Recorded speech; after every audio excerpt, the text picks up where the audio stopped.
নমস্কার সকল ইউটিউব পরিবারদের। আজ আমি চলে এসেছি নাইসেস কিচেনে হোম স্টাইলের চিকেন আলু রেসিপি নিয়ে।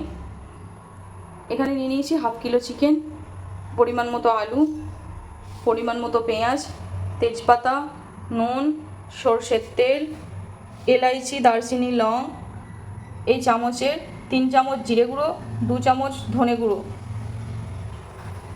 টমেটো কুচি, আদা রসুন পেস্ট, এখানে নিয়ে নিয়েছি নর্মাল লঙ্কার গুঁড়ো।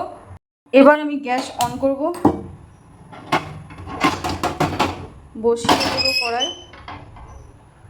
কড়াই গরম হয়ে গেলে তেল দিয়ে দেবো কড়াইয়ের মধ্যে, দিয়ে দেবো তেজপাতা, এলাইচি, লং, দারচিনি।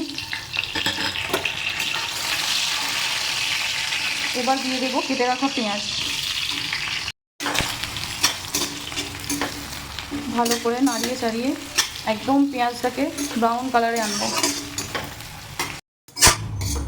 পেঁয়াজ ব্রাউন হয়ে এসছে, এরপরে এর মধ্যে দিয়ে দেব ধুয়ে রাখা চিকেনটা।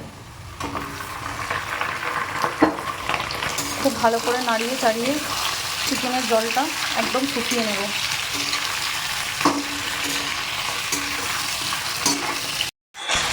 চিকেনের জল পুরো শুকিয়ে গেছে। এরপরে এর মধ্যে দিয়ে দেব লঙ্কা পাউডার। আপনারা আপনাদের পরিমাণ মতো দেবেন, আপনারা যেমন ঝাল খাবেন তেমন দেবেন। আর মাংস একটু ঝাল না হলে ভাল লাগে না, ওই জন্য আমি একটু ঝাল ঝালই মাংস বানাবো। এরপরে দিয়ে দেবো পরিমাণ মতো নুন,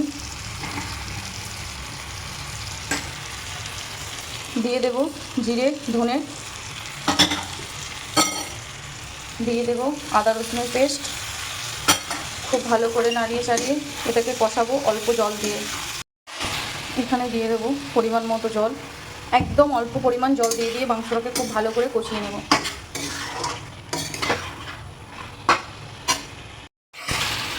খুব ভালো করে কষিয়ে নিচ্ছি, অল্প পরিমাণ জল দেব। এরপরে দিয়ে দেবো কেটে রাখা টমেটো,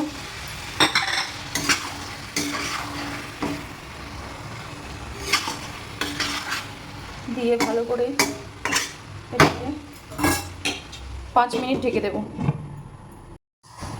এরপর দেখি চিকেনটা ভালো করে একবার নাড়িয়ে নেব।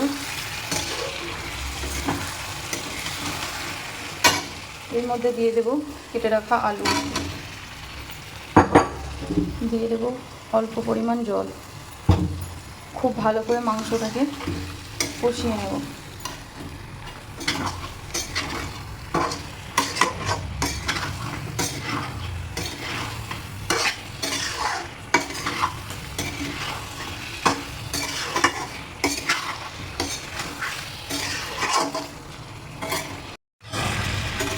খুব সুন্দর একটা কালার আসছে।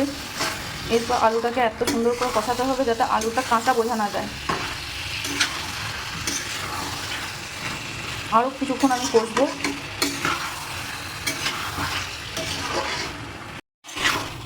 দেখুন আমার জল শুকিয়ে গেছে, এতটাই কষিয়েছি মাংসটা। আর আলুর কালার খুব সুন্দর এসছে, আলু মনে হচ্ছে যেন একদম ফ্রাই করা আলু। এরপরে জল দিয়ে দেবো পরিমাণ মতো, যা আপনারা যেমন গ্রেভি রাখবেন সেই রকমই জল দেবেন। আমি একদম অল্প পরিমাণ গ্রেভি রাখবো, সেই জন্য জলটা আমি অল্প দিয়েছি।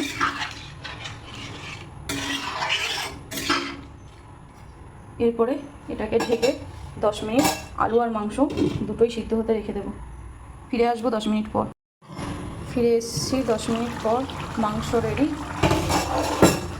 কালারও দেখতে পাচ্ছেন খুব সুন্দর একটা কালার এসছে। আলুও খুব সুন্দর সিদ্ধ হয়ে গেছে, রেডি হয়ে গেছে আমার মাংস। এরপর আমি সার্ভ করে দেখাবো আপনাদের। এরপর দেখুন কালার কত সুন্দর এসছে।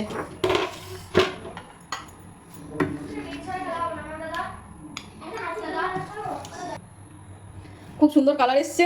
মাংস আর আলুর কালার দেখেই বুঝতে পারছেন কতটা টেস্টি হবে। আপনারাও বানান, খান আর আমাকে কমেন্ট বক্সে কমেন্ট করে জানান।